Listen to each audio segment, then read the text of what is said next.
Welcome to Safeword by Fear and Greed. I'm Sean Aylmer. Safeword is a podcast made by the Fear and Greed team responsible for Australia's most popular business podcast. It's our lighter look at the business world and things well beyond that. As always, I'm joined by my colleagues from Fear and Greed. Adam Lang, a conundrum of a man. Spreadsheet lover, music aficionado, mad Sydney Swan supporter, media guru, yet he still manages to spring a surprise. This week, Adam, in a corporate video, turned up dishevelled, unshaven, no tie, loose almost. Adamski, good morning. Hi, Sean. Do you remember the video? No. Good, we'll get on to that. Excellent. Next, we have Michael Thompson, who actually is more of a dishevelled type, I would say. In fact, I reckon that Michael regularly turns up in what I would have called a flanny, over the striped T-shirt, of course, a big flanny wearing. Really, the surprise from Michael this week is that he just didn't turn up. He decided to go skiing instead and comes from the slopes. I wish you'd actually warned us, Michael. Morning, Mickey. I like to keep you on your toes, Sean. Sometimes I'm there, sometimes I'm not. Sometimes we work remotely, and Adam and I log on, waiting for Michael, and we kind of go back through our emails, and turns out he's gone skiing. He did tell us, so it's not fair to say you didn't tell us. Which is unusual because I really don't like to tell much about anything. I tend to keep my private life pretty private, and I don't like to disclose. I like to know a lot about other people's private lives, but I just don't like to share much about myself. Very hard to keep your private life private on Safeword, Michael. I suppose that's true, but that's the very nature of it, isn't it? We delve into each other's private lives and poke fun At them? Yep. With them? No, at them. Yeah. Any audience feedback this week, Michael? Actually, yes, we do. We have some feedback this week from Gabby, which is Gabby, not Gabi. Just don't know why I felt the need to spell that out for you, but just so you know. It's actually quite personal, and I fear that, Sean, it's going to make you self-conscious because it is about you this week. She says she loves the show. I'm just preparing myself. No, it's nice. It is nice. She says, I love the show, but in particular, I love Sean's laugh. There is something about it. It's equal parts joyful and sinister. I'm actually trying not to laugh now. I can't. Yep, and that's the problem, that you are now going to self-censor yourself. Hang on. Wait a second. That's not right. You are going to self-censor. Mute my laughter. Yeah, you're going to mute your own laughter. And I enjoy your laugh. There are times when it kind of gets this kind of low kind of chuckle. It's usually after we say something that's a little bit kind of risque. Yeah, and you get this. And it's a little bit creepy. One of my favourite ever comments from a teacher at high school was a woman who taught me English and history, and the comment to my parents on my report card is, Sean needs to learn that not every subject avails itself to humour. Did you maintain your disagreement with that, Sean? Totally. Absolutely. Every subject is all funny. All the way through school. Oh, Gabby, thank you very much. That is a lovely compliment to hear, though I'm probably not going to laugh now for the next 40 minutes or so. You will. We will make you. But look, if we always welcome feedback of any kind, and whether that's through kind of Twitter, you can follow Fear and Greed on Twitter and send us a message there, or on Facebook, or on LinkedIn, basically anywhere. And as well, if you've got a contribution for our, what did we call it last week? Help me Safeword. Which we do. We have a new contribution for that this week, but we'll get to that a little bit later on, which is kind of our workplace dilemmas. Excellent. And that's a good way to get those to us as well. I don't know whether we help, but we give a topic a good discussion. Oh, Adamski. Oh, please don't play yourself down. I thought our effort last week... Oh, sorry, I don't know whether I help. To be honest, I reckon you help more than Michael and I put together. However, I think last week's effort at how to have a disagreement at work. Percy's pushback. Yeah, Percy's pushback. That's it, from Percy. I think our efforts in helping Percy on how to have a disagreement were exceptional, outstanding. So useful in day-to-day Well, life. maybe not. Maybe not so useful. But before we go any further, they do have a safe word option. Adam. No. Have you guys ever done improv? I once tried to do improv. I thought I was funny, right? Theatre sports. Yeah, theatre sports. That's exactly The it. idea of yes and. Like you have to just, whatever someone says, yes and. I wish I knew it at the time. What I did learn, from that one practice effort was what you just did, Adam, is not allowed. So I said, do you have a safe word? And the response was no. In fact, I'm sure audio, podcast, radio, TV, it's like improv. You've actually got to All go, right. well, Okay, can we have another make it go? up on the spot. You go again, Sean. Okay. And I'll So, do it. Adamski, do you have a Yes. safe word for the day? I do. In fact, it's a series of safe words, Sean. I'm suggesting, because Michael's gone skiing, it's the difference on the slopes. That has to be, without meaning to shut down this improv, that has to be the worst idea for a safe word. No. I love like it. this. Adam, you're, relatively sporty. You're certainly fit. I'm Tempting. relatively sporty in terms of doing activity in that. Michael, you're more of an intellect, I reckon. I loathe all physical activity. I would so like to see you on the slopes. The Michael. only thing I dislike more than physical activity is, and this is kind of linked to improv and theatre sports, is audience participation when you go to see something. The greatest lesson I can ever give anyone, and if this is the advice that I can leave as my legacy, is never sit on the aisle when you go to see Cirque du Soleil, because you will get kind of picked out to do stuff. And it's just a nightmare. If I pay good money to go to a show, I expect to watch it, not participate in it. If they want me to participate, they can pay me. I'd pay good money to watch you participate in Cirque du Soleil. Forget Cirque du Soleil. What happened? I've just got a great idea about how we should sort of spend a Fear and Greed evening out Oh, no. together. And I know where Michael will be sitting. No. Audience yes. participation is without a doubt the worst invention in the history of humanity. We'll go and see a hypnotist together. Behind you. So, oh, God, Come on, the pantomime. No. If there is a pantomime and everyone's there, I'm the one sitting with his arms folded, just scowling at the stage, going, just let him get him. I don't want to warn him. Cirque du Soleil, what happened? Oh, no, I've never had to do it. We've got on this tangent on the Just basis that just you were the picked. threat of it was enough to put you off. It sucks the joy out of any performance when you're like, oh no, at some point I might have to actually get involved in this. And you just kind of go, let this be over. And I wish I could just leave. I guess there's probably some kind of psychological insights you could take from it about a loss of control and about having to just be at the mercy of other people and doing what they want you to do and having to do that in front of people. But seriously, I always make Sian sit on the aisle for anything we go to. In the hope That's a supportive husband. Yeah, in the hope that she gets picked Here, on. darling. Oh, well, no, she's very theatrical. She's very kind of... She is actually. Whereas I'm just like, you know what? No. If they picked me, I'd just turn and walk out. Like, no, see ya. You're getting a 1-star rating. That's it. What about comedy nights, Michael? Have you ever been to see a comedian? Yeah, made the mistake of sitting in the front row for one. Again, these are my life lessons that I'm sharing today. Never sit in the front row for a comedian. But all these life lessons you seem to have done. Once. Yes. Do we have a safe word after all that? Have we got one? The difference on the slopes? The difference on the slopes. Okay. All right, hang on. I'm going to actually have to write this one down because it's almost too long for me to... I don't have a pen. I'm going to have to go very modern. I'm going to have to put this safe word into my phone so I can refer to it. You've still got your ski gloves on there, so it's very awkward. Yeah, I'll just mash at the key here. Cup of glue vine in hand. Difference on the slopes. That's a very long safe word. It's going to be hard to get that out in a panic.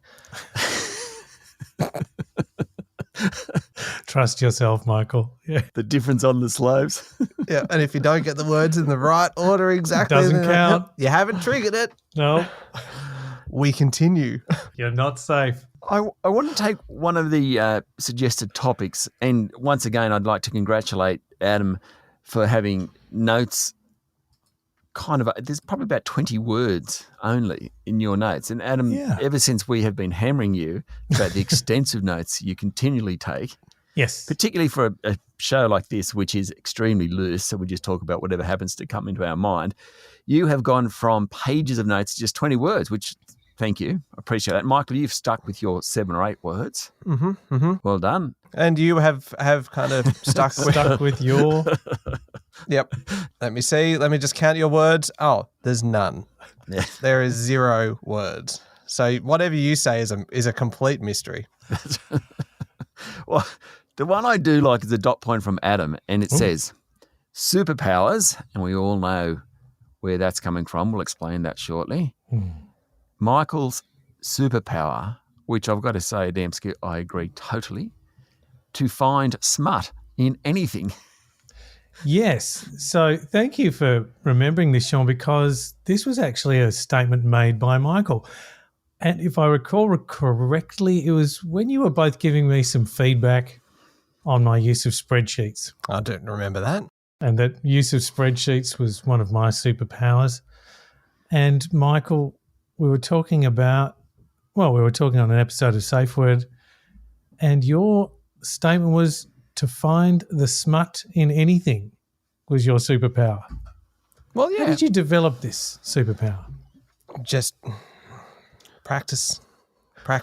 Yeah, no, Is there natural ability in there? Oh, there probably is a certain amount of it. A talent. The thing is you just listen carefully and to everything that everyone says and just assume the worst and just assume that Well, see, just, I think there is more to this because, Adam, have you noticed that Michael will come in and he's got a message from his brother who lives in Canberra, and I reckon they're like giggling schoolboys because I said this and my brother, he picked it up as that, and isn't it funny? And you and I are looking at each other like, there's no way in any world there's any smart in that conversation. Yet Michael and his brother seem to be able to draw something out of it. well, yeah. I mean, also the thing is that this podcast is called, and I made this point last week, that this is Safeword. It is designed to have an element of smut, right? No. Yes. That was never in the guidelines. Which guidelines were these that you were? Well, there weren't any guidelines. Firstly, I'm sorry that I'm with Adam on this, but I am with Adam on this. Well, that is a change. It won't last. No. Okay. I cannot be the only one that looks for the smut, the lighter side of what people say. I'm happy to take things out of context. You're not the only I decided one. last week maybe I was looking a little bit too closely. I think you're amongst a rare group. Last week, I managed to find smut in pretty much everything. And when I was listening back to the episode, there was one line where even I was amazed on reflection that I was able to find something in it. Like, there is nothing in that. And yet I still managed to find some smut. So you know what? I've turned over a new leaf. I'm going to be 60% less smutty. Can I just give you the definition of safe word? Mm-hmm. I won't give you the Urban Dictionary definition. Okay. Oh, well, No. go on. No, I'll give you the Wiktionary.org definition. Safe word, a word used in sadomasochistic sexual practices to unambiguously indicate that a participant actually wants the activity to stop and is not feigning a fictional lack of consent. And that's the pleasant version of the meaning of safe word. Thank you. So therefore, I You rest your case, so to speak. if you two did not Google that before agreeing to develop the podcast series called Safe Word by Fear and Greed, then, I mean, that's your own fault for not realizing that there was going to be a fairly significant element of business smut in this, I think the context... which is a new genre, business smut. So okay, I'm going to keep this going. I'm going to give an edited version of Urban Dictionary's Okay. definition Stand by. of safe word. Caution. So it gives us you do know Urban Dictionary, don't you? It's quite funny. Mm-hmm. Yes. Anyway, it gives its definition. Then it says, a safe word is generally a word that isn't something you would say during sex. For example, various fruits like apple or orange. Large numbers like 73 or 460. It gets better. Different shapes. I mean, I've said this during sex, these shapes, like heptagon. or extinct animals like dinosaur or quagga, etc. A quagga's not extinct. Actually, this isn't a quagga, it's a quagga, Quaggga. I don't even know what that is. Maybe that is extinct. It gets worse. How much? I can't read it. We're all finding this excruciating. I know. I'm skipping parts here. Thank God. A safe word shouldn't be a simple word because sometimes the word will be forgotten. Right. A longer and more complicated word can be said, and the other will notice that it's the safe word, even if it hasn't been established.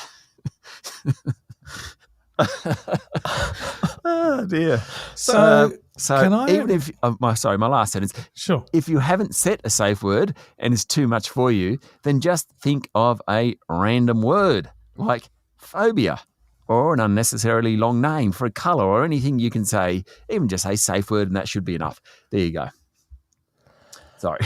So the context in which this was brought up was, I remember when this podcast was called the Sunday Edition, and I think we established a theme. This was pretty much feedback for me. And it was... No, please. Let's not put yourself at the centre of this, Adam. Absolutely not. No. Sure, No. that's fair. Back It was off. a natural consequence. Yeah. Of my behaviour. It's more about Michael and my ability to make fun of someone. It's not really about you receiving constructive criticism. Not about me per se. Okay, very well. Imagine if there was a fourth person in this. Do you think the dynamics would suddenly change and suddenly Adam would just start kind of just hammering person X, the fourth person? No. Maybe we should invite a listener on. Oh, God. Oh. If there's someone brave enough. If they want to submit to – actually, no, submit is not a good term to See, use. there you go again. Not after our definitions. That's not my fault. I mean, Sean was the one that's just gone through the – What's wrong with submit? Yeah.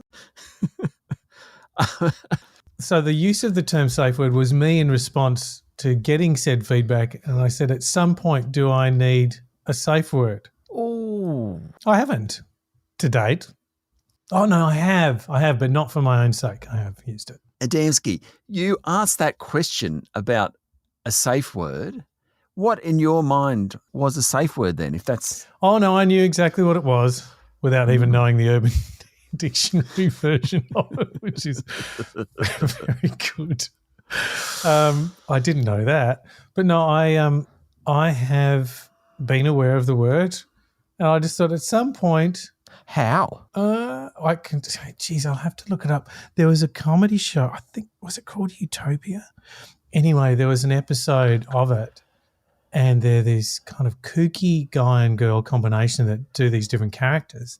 And in one episode, they devoted it to a safe word, and their safe word was cacao. And it was That's very pretty good, funny. actually. Yeah, it was very... It was very funny. And that was my first introduction to a safe word some years ago. And I thought it was a very good device to use in the case of where perhaps feedback was getting uncomfortable for any one of us. There's a line there, and that was my first introduction to a safe word, is Yes. not a sentence that I ever thought Adam Lang, former CEO of an ASX-listed company, respected business coach, respected member of the community, would ever be saying in a It's in a good to be podcast. aware, isn't it? You know, to know all parts of the community and understand the lingo. I'm moving on. Now, I'm going to take this opportunity, Michael. You mentioned Adamski's coaching career. Did you not see the video of Our is that Adam. what you're referring to? I wonder which The man who doesn't like not wearing a suit and tie. A man always well-shaven, always looking good. Anyway, this is a corporate video. It's called The Culture Couch. Oh, the Culture Couch. Yes. The Culture Is that Couch. what you're referring to? With Paul Roos. Yeah, so you're in it with a bunch of, we mentioned your love for Sydney Swans, and there are a couple of Swans in this organisation. Well, Paul Roos is the host of the Culture Couch. Paul Roos, of course, a long-time Swans player and very successful coach. Mm-hmm. Then Melbourne. Mm-hmm. Very successful. Yeah, so anyway, Adam, what is it that on Fear and Greed you are always looking spick and span, yet where you have actually got to meet other people, the real world, and coach them, you looked a mess. I don't want to be too harsh on you. Dishevelled, you said in the introduction. Yeah, I mean, you're sort of. Did I? Well, I actually, thought I it must looked say less that the shot I've formal. got of you, your eyes were closed, which was just unfortunate because in the moment the snap was taken, your eyes were closed. And Yes, a candid moment. where is your tie? Where's your let's tie? just cut through all of this. Let's just go straight to really the big issue is where is the tie? Adam Lang has long been synonymous with tie wearing. I have. And this is not the first instance. And I don't mean to kind of mount a case against you. No, we don't do that on this show. But the 7th of July as well this year, there was another video, another corporate video. And I might have taken a screenshot of that one as well. When you were wearing what appears to be, let me just pull it up here. I've zoomed in here, a very nice grey suit jacket with what could be a blue T-shirt underneath. That is a jumper. Oh, even better. Hold on. But then there's no shirt under the jumper. Oh, no, So it's there like, is. But would you believe it's a T-shirt? Yes. I mean, there is no collar. No. And standards, Adam. What has happened to you? I'm experimenting. Oh, here we go. Get the safe word ready. Yeah. The difference on the slopes. With different wardrobes.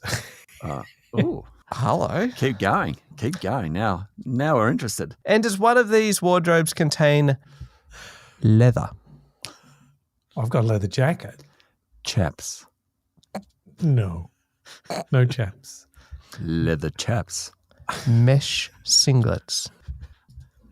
What is that? A mesh. Oh, he asks, what's a mesh singlet? I've never heard of one. Just quickly kind of sweeping aside a pile of mesh singlets from just out of view. Oh, I know. When Frankie Goes to Hollywood did Relax, one of the band Yes. members is wearing in the video. Great mesh singlet. No, I do not have one of them. Anymore. No, I've never had one. Really? I just always pictured you as a mesh singlet kind of guy. What, under my suit and tie? Before you transitioned into Adam's suit and tie Lang. Yes. Yeah. Before that, you were Adam Mesh Singlet Lang when you were working on the docks in Perth. I'm not that. I'm not that sort of extroverted that I'd be comfortable doing that. You may have guessed that, of course.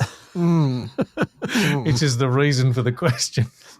There was a follow-up question, but I'm going to safe word myself here.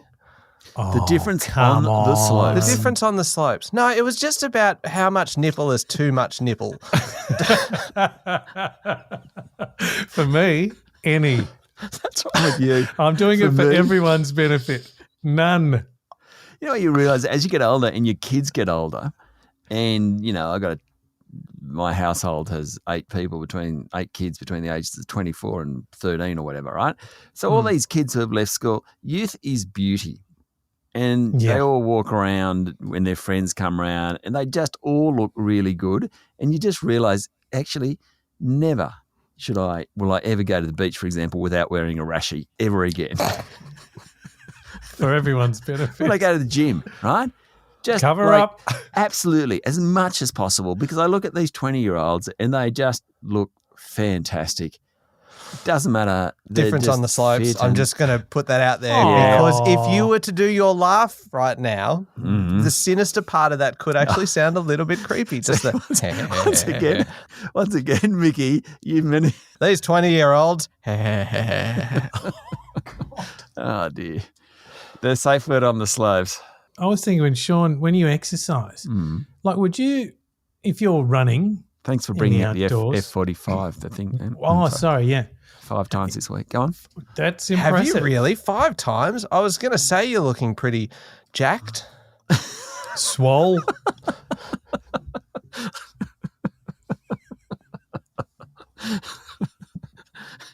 The difference on the slopes. Please.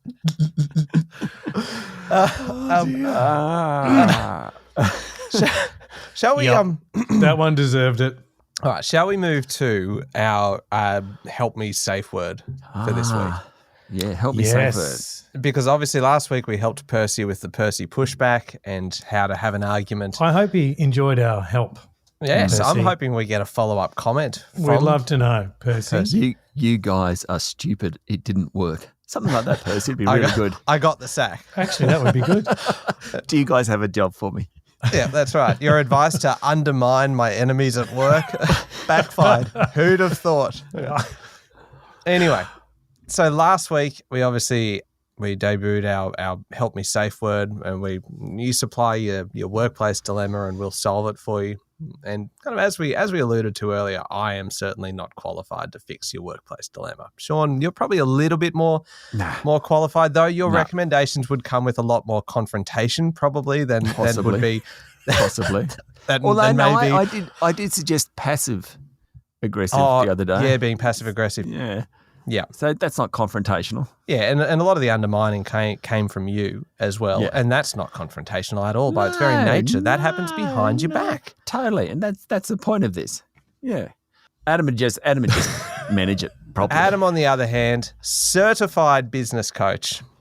Are you certified? How do you get certified? Good question. Can we certify you? Yes. How do you get certified? There is no internationally recognised certification. Here we There's go. an opportunity there for fear and greed. Here we go. Percy, you want a job? You're a fear and greed certified business coach. Anyway, There you so and the fact is that if someone was to hire you, that would actually be quite an investment. Whereas here at Safeword, you get it free. You get that advice free. The trade-off is that you've got to put up with the rubbish that I suggest and the nonsense that Sean comes up with in order to get through to the little bits of the gems of Adam. Anyway, the help me safe word dilemma this week. And you can ask to be anonymous, which this listener has done. So I'm going to give him an alias. No. Oh, no. If they've asked to be anonymous, give us their names. We don't want to be trustworthy. We want to undermine. We want to encourage more of these dilemmas to come through because they are fantastic. Go So the this alias. is from Terry. So this is from Hello, Terry. S. Morrison. Go on. So I'm finding my new job really tough. Got a bit more time on my hands, though. Okay, Tez. Terry has asked, what is the etiquette on speakerphone in the workplace? Do you have to tell someone if they're on speaker? And if you do you have to tell them everyone who's in earshot? Because last year I was on a 3-way call with someone who had us on speaker, and 3-way became a 4-way when someone else in the background disagreed with something and decided to join in. Not cool, right? Sean, to you first. Not cool, right? The difference on the slopes. Was it the reference to 3 ways becoming a 4-way? Yeah. Oh, come on. It's time for the two. I can't believe I'm saying this. You two need to grow up. Poor Terry is pouring his heart out So to He us. Tez. needs us. No, it's fairly simple, right? You've got to kind of, defense is your best form of attack. You've got to have someone else in the room with you that the others don't know about. So if you get sprung with this again and a 4th person in the 3-party comes in, you throw in the 5th person that comes over the top and basically says, no, you fools. Tez is right.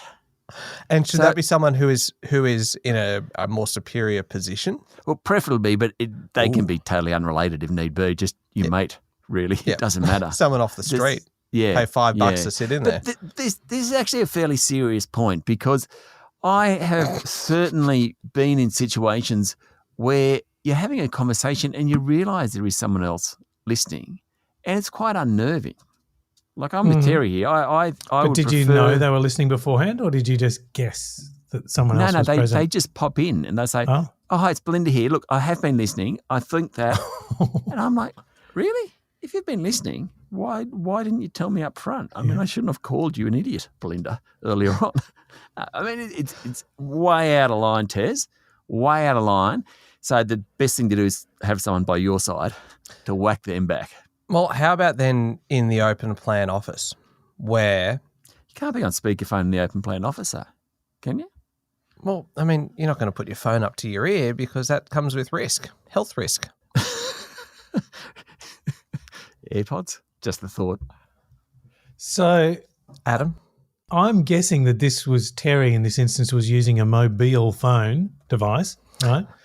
And this is a beautiful start. Adam. What else is he going to use? I'm here to help. So, well, there are desk phones. Anyway, let's just presume that wasn't the case. The old Bakelite wasn't in use. So out comes the mobile phone. I am a bit fascinated with why people put mobile phones on speaker where everyone around them can hear what's going on in a one-on-one conversation. So, you know, of course, I'm just giving the straight answer here, but I've always wondered about that. Well, I'm assuming it is for health reasons. If ever I do it on speakerphone, do it being a phone call, on speakerphone, it is... It's taking me like 3 seconds to understand that, Michael, Yeah, the while delay you're just grinning then. like a Cheshire cat. Yeah, and Adam had taken a step back from the microphone just to chuckle away silently. Yes. Hoping not to interrupt your flow, Michael. Keep going. Thank you.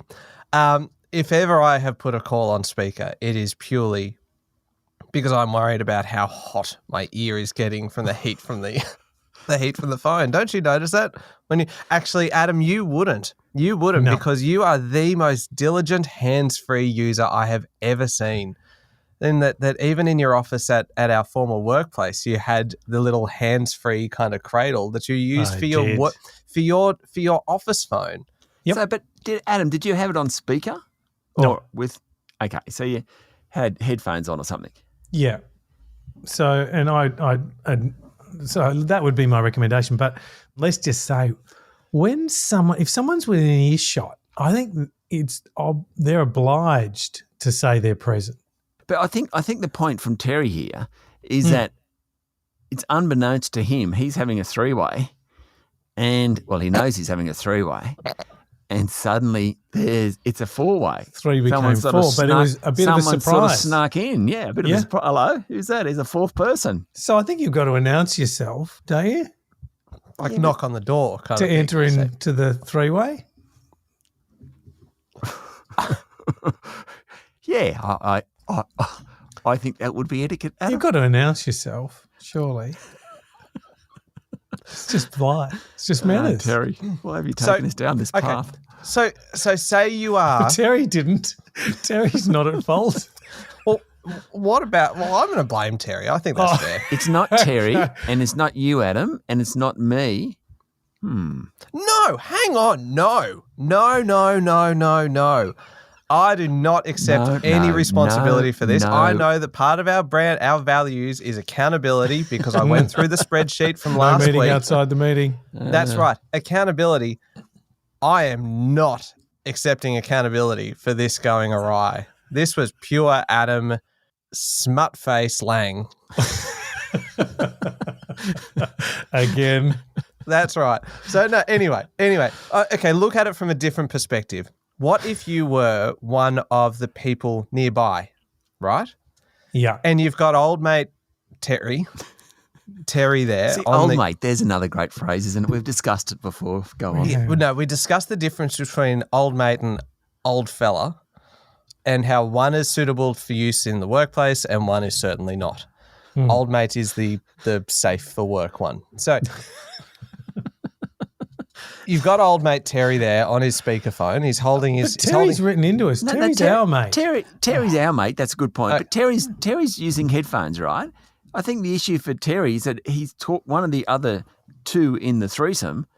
Okay, he's got the fourth. Okay, so assuming that someone else on the phone then is you're picking out another name, Belinda. Maria. So Maria is there. Scott. No, well, why is it all blokes? I mean, let's go with Julie. Okay. Julie is there. Maurice. Just picking on a theme, for example. Yeah. Okay, so Maurice is there. Okay, Maurice is there.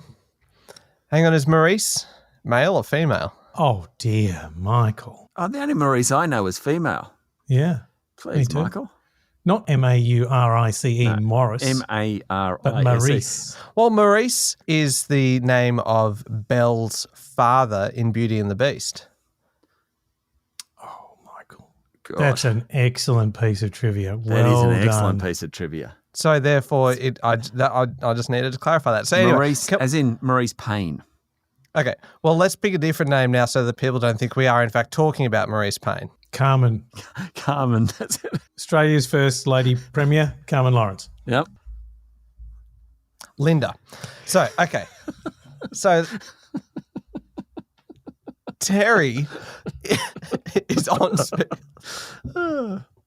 I can think of Linda Ronstadt. Sure. Okay, we can stick with that because Linda Ronstadt is not going to hear this podcast and go, wait a second, I wasn't on a speakerphone. Big fan of business. Aaron Neville and Linda Ronstadt's duet. Adam, come on, help me out here. I've blotted it from my memory. Oh, no, it's a cracker. Who's Aaron Neville? Oh, the Neville brothers. Ah. Beautiful One of them. New Orleans musical family. So Aaron Neville isn't all the brothers. They are two different people. What's the other Neville brothers' name? Carmen. I don't know. Okay, cool. Just finish this. Back to Terry. Yeah, Finish this scenario. Terry is there on the phone. He's got the phone up to his ear. At another workplace, you've got Linda there sitting in her open plan office and she's got her phone on speaker. Right. Sean, you are sitting a metre away from Linda. Metre and a half. Yeah, and you hear Terry or the third party on the phone say something that you know is wrong, completely wrong. Yep. Do you join in? Oh, you know my personality. I'd keep it very much to myself. And undermine? Yep. Yeah. I'd write a note. And just slide it under. And say, the person Linda, the person you're talking to has no idea they're wrong, fight back. Or something like that. Something pragmatic. Ah. But I wouldn't come in and say, Terry, it's Sean here. Oh, see, this is Littlefinger from Game of Thrones. Ah. Very good. Yeah, just slide a little fact across the desk. And off you go. So what about you, Adam? What would you do in that situation? If you're next to Linda, a metre and a half. I would introduce myself to the conversation. Terry, it's Adam Lang here, well-known coach, suit wearer. No. So I apologise for interrupting, but I can hear the conversation. And you have made an error. Is that right? I believe X to be the case. Something like that. It's none of your business, right? So it's none of Adam's business. But you can't stand by an error in progress, can you? Yeah, but that's why you undermine. Like, it's rude. It's rude for you, Adam, to jump in there and say, hey, I'm part of this. But not rude to undermine. My method is to write a little note. Oh. And to say, this is why it's wrong. It's got so much to learn, haven't I? It's not rude to undermine. I wonder why that's you made it to the top of your game and I didn't. I wonder if we're finding that out now. Sean, you made it to the top of your game. Wasn't quite as high. Maybe we just took different routes, so to speak. Oh, Adam, please. Adam. The difference on the slopes. Thank you very much, Michael. Thank you. Routes. We did. Routes. Spelling it after the fact doesn't change what you meant. Yep. We all know. You said it. You walked away with that smile, smirk, laugh, kind of slightly proud that you'd out-smutted the smut face himself, Michael Thompson. Hang on, no, we Well established that it's Adam Smutface that's Lang. true, sorry. Come on. You established, not me. Yeah, but you don't get a say in your own nickname. Anyway, so, okay, have we solved this dilemma?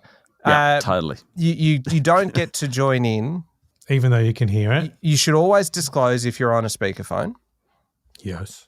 You should actually just show some common decency to the people around you and take that call somewhere privately, or hold it up to your ear, or invest in a headset. But if that all fails, Undermine.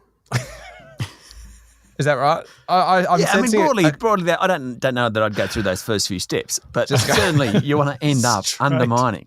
Straight to undermine. I'm sensing a common theme here in our advice. And of course, I would introduce myself to the conversation. Well, my favourite thing is when it's just like the three of us on a phone call and you can't, and it's not a video call. Sean, have you've seen this? When Adam will introduce himself, even when it's just the three of us, and we all know each other. And so you and I might be talking, Sean, and then Adam has a point to make, and he'll jump in and go, "Oh, sorry, it's Adam here." And I'm like, "Yeah, we know it's you. It's you, me, and Sean." I've never picked it up, but you're right. Yeah, it's fantastic. I have done that. You and I will come in with a smart ass comment. So if Adam and I are talking, you'll come in, make some smart comment about it, and if you if you two are talking, I'll do that. But you're right. Adam will always firstly say, "It's Adam here." Who else would it be? Point of clarity. Well, you might not be able to tell just from my Could voice. be the fourth person. The mystery That's fourth it. person who Could did be. not introduce themselves before they joined in. Could be Linda. Imagine the confusion then. Bits going everywhere. Who knows? Spreadsheets out of control. Chaos. Oh, goodness What's me. chaos? What's chaos in the Lang household like? Is it kind of like someone didn't put the margarine away after breakfast? Oh, that's one thing. Is that chaos? Sure. There's a disturbance in the force there. Like chaos in my house is extreme. You know, we've got people in hospital, we've got sort of, dogs vomiting. That's chaos, right? Whereas in your household, Adam, I reckon it would be Slightly less frenetic version of it. I mean, that's probably a bit unfair on Lara and the boys, so I don't know. How is Maggie? We haven't had an update on Maggie the Cavoodle in a very long time. And I know we're probably coming towards the end of the podcast, and I don't want to let another one go without a little Maggie update. Is she on your lap at the moment? Maggie's away from home. Excuse me. Maggie's away from home. Oh, you're getting choked up there, as you say. So that wasn't clearing your throat. That was just the emotion, the raw emotion The raw of it. feelings coming through. Yeah. What happened? Where's Maggie? Maggie's well. She's playing with friends at a place called Bloomingtales. She's gone to a farm upstate. Well, that's what they told the kids. Yeah. Not that kind of fun. No, she has. This has gone to a place where they look after doggy dogs. daycare. Yep. Don't you work from home? Yep. Wow. Nothing more to say to that. Did Maggie just need a break from you? I think she did because Lara's away as well. Like at a First time course. I've ever had a cavoodle check itself in to into Bloomingtales. Just the paw print and the signature. Oh, that must be Adam's dog. It's okay, Maggie. Come through. I think I know Come that one. through, Maggie. We know you're here. You're safe. No, Maggie's been taken to daycare because she loves it. She absolutely runs up the hill towards the place. So little first world thing going on here. So Lara is away. The boys are at school. You're working from home in the house. Yeah. And the dog goes to doggy daycare. Yes. That is extraordinary. Once a week. It's for our own good. Is it like childcare? Imagine this podcast with a yelping dog. I've heard Michael's thoughts on Jack Russell's. And I wouldn't want to draw the ire of the difference towards Maggie. She's only a little pup. You've been saying that for some time. Surely she's not so little now. She's nearly 8 months now. Well, she is 8 months. Okay, so she's gone away. By the way, Michael, is Sian down there skiing with you? Yes. Yeah. No, because Jackie's away. Lara's away. Ah, you thought there's a bit of a theme trend coming on here. Yeah, Conspiracy. How has the skiing been? no. Fine. Cold, white, fresh.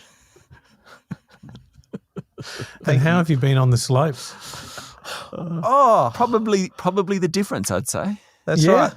No, look, I think I've missed you both tremendously, and I was just so glad I was able to dial in today to join you. I can't wait to be back in your presence again next week. Well, we missed the difference. Did that sound genuine? I've been practicing that. No. Yeah, no. Oh, okay. Not we- even yeah. close. Yeah. Well, no, it's been a delight, and thank you, Adam, for covering for me in the main show. You've done a sterling job. Adequate job. He's not covering anymore, Michael.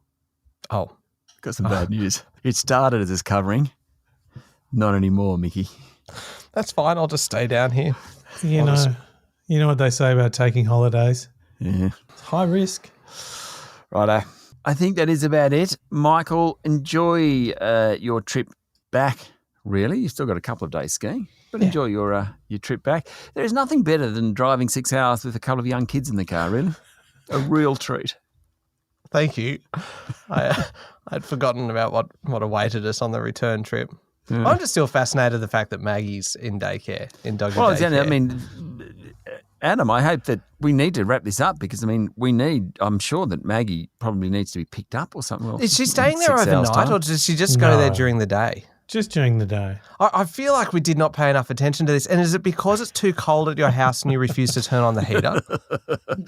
I'd prepare to pay ridiculous amounts of Bloomingdale's and save on the heating bill. Because there is something not quite right in this equation. Because today, again, you were wearing a very thick jacket, and I suspect if you held up your hands where we could see them, they would be gloves as But well. you look more like a ski man than Michael does. I am rugged up.